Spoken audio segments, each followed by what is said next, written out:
Now, hi everybody, and thank you to today's Positive Paradigm Chat. Today is chat number 6. It is Thursday, September 26th, and before we get too far into things today, and before I get distracted and forget, I would like to give a big shout out. Happy birthday to my son Zeus. He will be 19 years old 1 week from today. So, big happy birthday to him. And he is listening in today right here with me. So I know I won't see him on the chat, but I know he's here and just wanted to take a moment to say that. Okay, so I'm going to skip over the understandings and all that stuff. I'm really just trying to keep things relatively short. I want these chats to not become burdensome in any way. I want them to be completely uplifting. Don't want them to feel like any sort of drudgery. So we're going to try to keep it summary, keep it as short as possible. So I'm going to jump right in today. All right. So last week we talked about some things. We talked about preparing our own personal mantra and slash constitution and all that stuff. And we're going to talk a little bit more about that today because it's such an important topic. So today there's two main things that I want to cover. And it's just like overall principles. Okay. So number one, I think this is the single most important thing that each of us as individuals have to come to grips with. And that is the personal accountability, the personal responsibility that each one of us have in writing our own map, right? We talked last week about the map, and if you're using the wrong map, where are you going, and and so that we have to accept that we are capable. And last week I sort of misspoke. I said that it is what the word I used was where did I wrote it down here? That we are capable of writing it, right? But it's more than that we're capable. Really, it's our responsibility.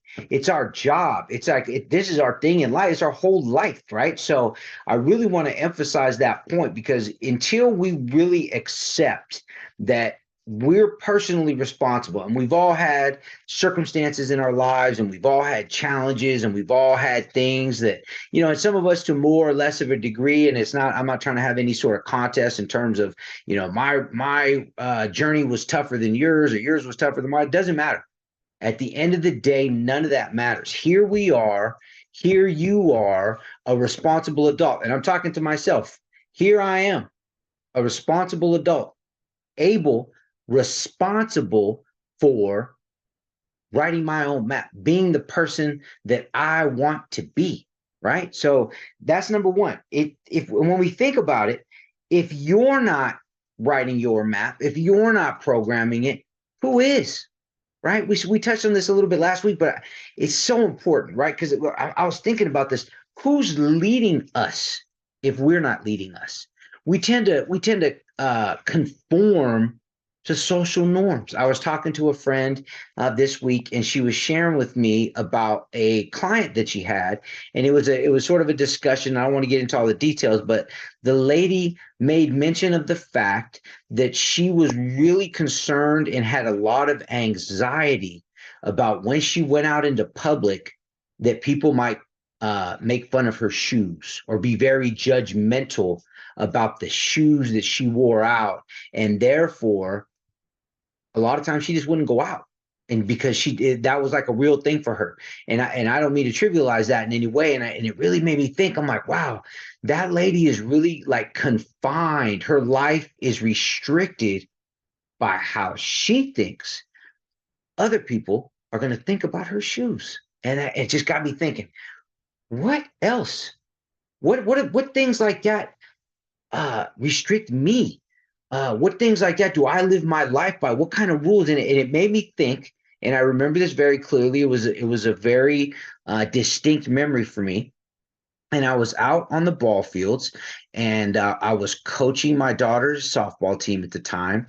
And I was first or second year out there coaching, and so. I was wearing what I thought, up to that point was my standard, kind of uniform. It was my paradigm up to that point was to wear something like this. And it was either jorts, right? Jean shorts, which, in hindsight, I laugh at myself, but this is true, right? This is a true story.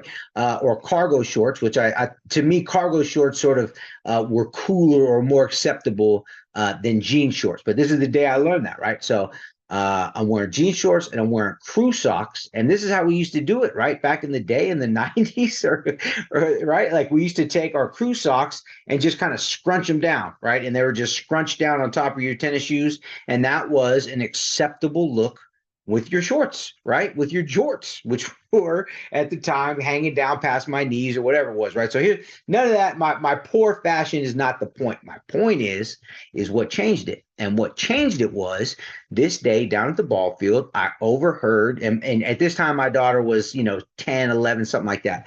But I overheard some older girls, high school girls, laughing and making fun of me for the fact that I was wearing my scrunched down crew socks. And I was like, oh, what? This isn't cool. This isn't what's cool anymore.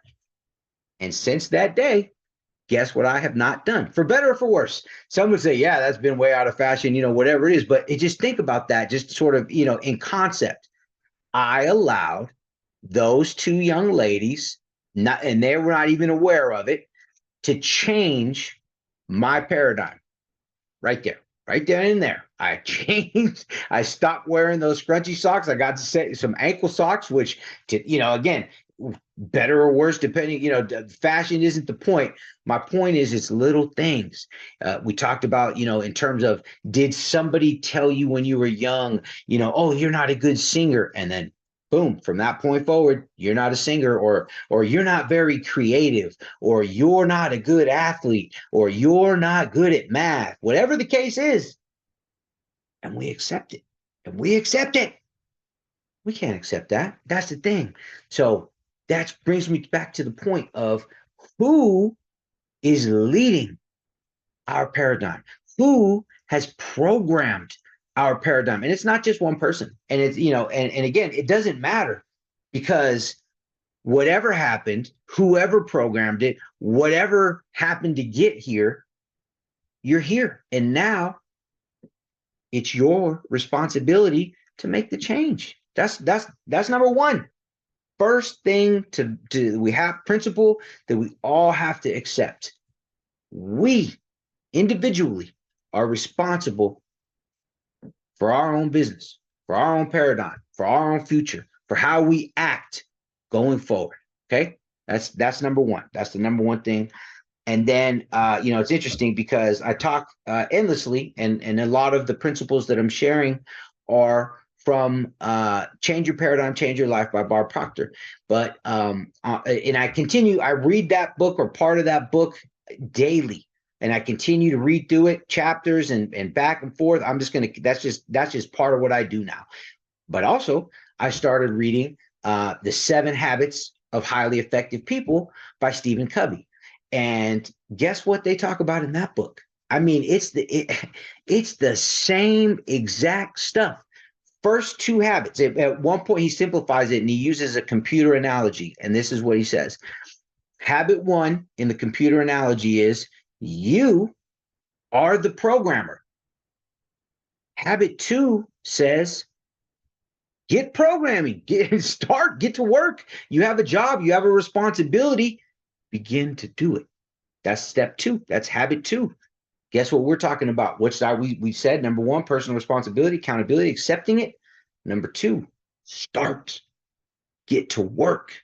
Begin the process, right? And we started that last week. Okay. And we all, we shared before we started recording on today's call. We had some people share some of their successes and some of their challenges and things that they're working on as they go through their paradigm. And the homework assignment was to write 3 things that people would say at your eulogy, right? Of a family member, a friend, and a professional colleague or someone from within your profession, some principles and values, and something that lights you up, right?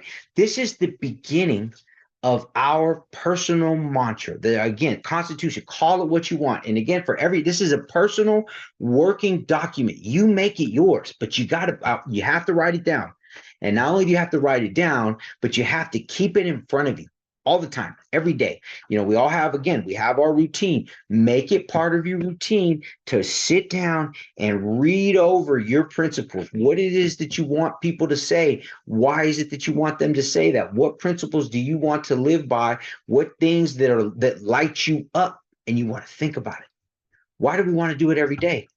Principles we've talked about before, the repetition. The conscious mind has to repeat it and do it again and say it again and just, rinse and repeat over and over and over. Why? Because it doesn't matter what's in the conscious mind. We have to get it into the subconscious mind where it just becomes automatic. It just becomes part of who we are and what we do. And that's how it gets in there. Repetition. I want you reading over this every day. And if you decide, hey, you know what?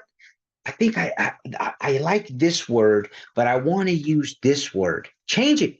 It's a working document. It's a work in progress. It changes as you change. Okay. But it's critical for us to be writing it down and for us to be studying it constantly. Every day, every day. If you miss a day, you're back the next day. If you miss a week, you start over and you get back and you just don't give up on it. You never give up on it. Why is it so necessary, right? Keep in mind that the process of changing is going to be involved, right? So we may see a little bit of change on the surface and we may feel that, you know what, I had a little success. I did this, I did that, and I'm feeling a little bit, different. But below, in the subconscious, it's like the iceberg theory, right? We only see the tip, but below is the mass. The massive changes are happening in the subconscious. We're not going to be aware of that. That's just happening. We're changing. We're evolving. We're growing at that level, and we're not going to be aware of it. You just have to have faith in the process. It's like a natural law. When you perform certain acts, like I quoted Zeus the other day, he said, Dad, it's like math. You do this stuff, you hear this stuff, you know this stuff, and it just makes sense that when you apply the principles, it's going to work. That's all it is. You just apply the principles consistently all the time, every day, right? And things begin to happen. Okay. All right. So as we begin to implement, and our subconscious mind will begin to having us abide by these principles. You're going to begin to make decisions in your life based on whether or not things fall into your values. Like, does this make sense? Based on the fact that I want to be this, that, and that, does this particular fall into that category? As you begin to think about what lights you up, and you're thinking about it every day, I've shared with you guys, this is me, this lights me up. But what if it were playing the guitar? What if playing the guitar were my passion and I loved it? And maybe I haven't played the guitar in a while, and maybe I'm never going to be, Jimi Hendrix or a great guitarist, but maybe I could play for my family. Maybe I could just play for myself. Whatever it is about that, my brain is going to, again, I'm reading it every day. You love to play the guitar. You love to play the guitar. Subconsciously, I'm going to start to emit, right, that energy. I'm going to begin to get on that level. I'm going to begin to pay more attention to opportunities. Opportunities are going to perhaps present themselves to me to play the guitar. Maybe there's a cover band that needs, somebody to play with them once. I don't know what the level is of involvement. My point is you don't have to, sometimes we think, well, I love to bake, but I can't just quit my job and open a bakery. You don't have to. Can you volunteer somewhere and do some baking? Can you bake, again, for your friends, for your family? Can you do it on a different level, right? So again, us talking about it and thinking about it and working on our daily mantra, subconscious mind goes to work. The subconscious mind will begin to figure out a way for you to fulfill that gift. Okay, so you have to keep that in mind. We have to work the process, our daily, consistent work, right? This is not easy. It's work. It's not easy, because as you're digging in and you're aligning your values, and then you begin to realize, you know what? My value is X. But the fact I kind of don't follow that value based when I do this particular activity, when I overreact in a certain way, that's not in alignment. And then all of a sudden you're like, wow, I have work to do. I have to change, right? Which brings me right in conclusion to my personal. Well, first of all, let me back up. All of you who are on the call and are listening right now have begun to work on this process, and it is difficult. And I am working on this process right there with you, and it is difficult. There are tears, there are, great moments of understanding and just like wow, and just sort of elation and again, just more and more understanding. But it's hard work. And so what I want to take a moment to do is to congratulate each of you, because remember what we define success as: progressive realization. If you've taken one step forward and that's progress, that is success. Everyone who we talk to has written down these things. You've begun your document. That's success. We're beginning a change that is going to take some time. It's going to be hard work. It's going to be blood, sweat, and tears. Blood, sweat, and tears. And that's just how things change. And I just want to encourage you and tell you, keep up the good work, keep fighting the good fight. And I'm proud of you. I'm proud of you. I love to hear all of you when you share with me the slightest little success, or all of a sudden you have a new revelation, and you just something happening in your life, and it just matches up to things that are we're talking about, or you heard it from a different way, or whatever the case is. I'm proud of you. Keep up the good work. All right, now I want to share a little bit about my own personal challenge and kind of where I am. And I am, like I said, I'm right here in the mix with you guys. I'm talking about this stuff and I'm practicing this stuff. I have not mastered this stuff. I don't know that you do master it. It's the journey. It's the journey, right? So I'm just talking about my journey and where I am. And there may be a time where you have a greater understanding of this than I do. And I hope that that's the case. So please share. I'm sharing with you. This is where I'm at. The whole personal accountability for me is where I'm at right now. And what I am working on is the difference between a reaction and a response, and where it's a challenge. When I'm in a good mood and everything's good, and I'm my day wasn't that stressful or whatever it is, and I'm feeling kind of light, I can deal with stuff. Yeah, something gets said, and maybe it's like I didn't want to hear it or whatever, but it's not a big deal. When it's a challenge is when I'm tired. I'm already worn out. I'm emotionally, what I refer to as emotionally compromised. I'm already worked up a little bit. I got a couple things going on, in my life right now, which are a little, emotionally, bubbly. I've, shed some tears in the last, few weeks, and that's just how life goes. And what I'm trying to really lock in is that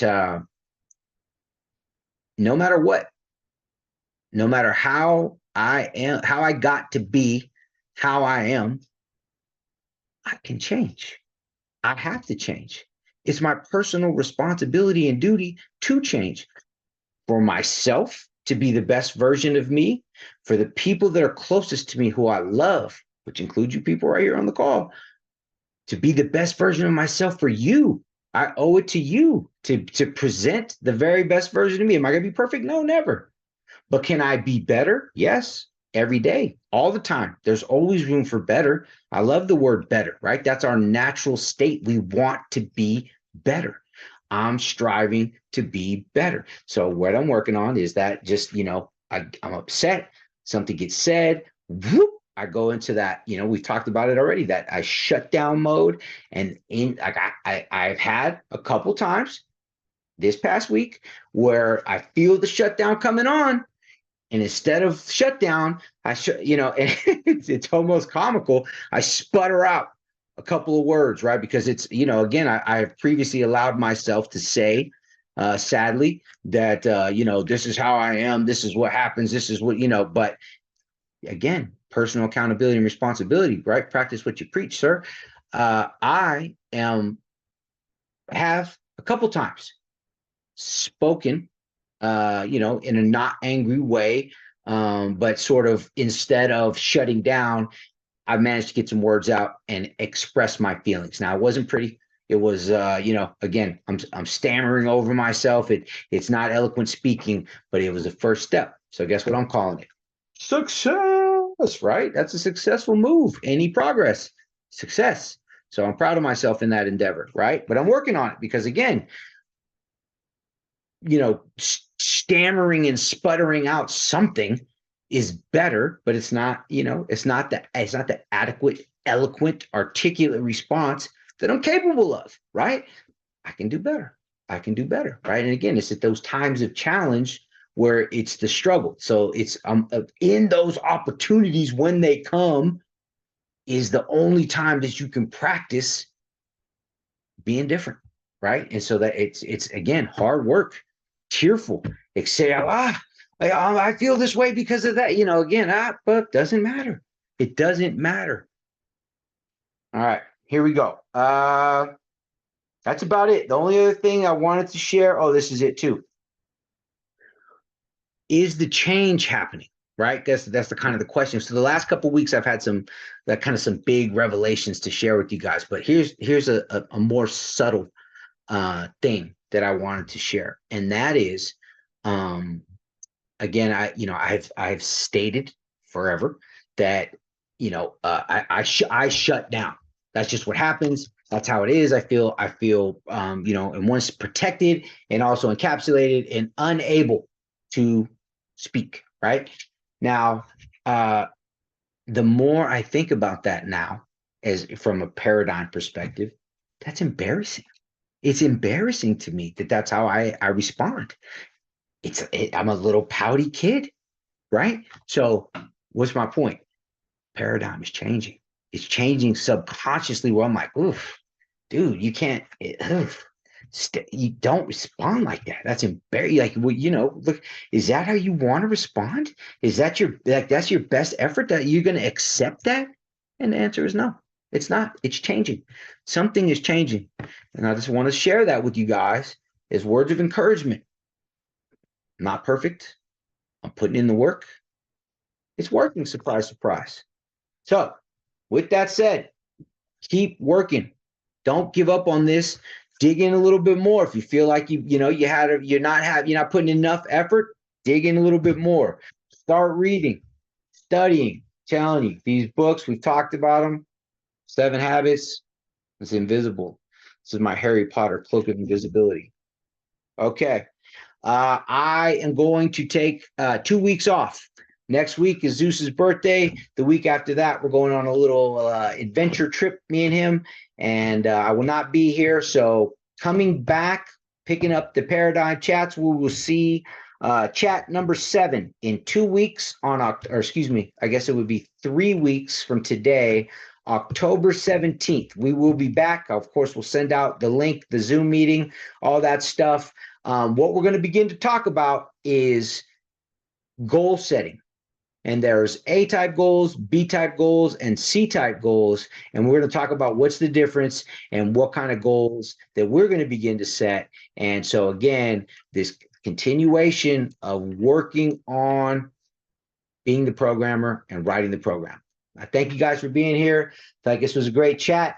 And enjoy your few weeks off here. And we will see you back on October 17th.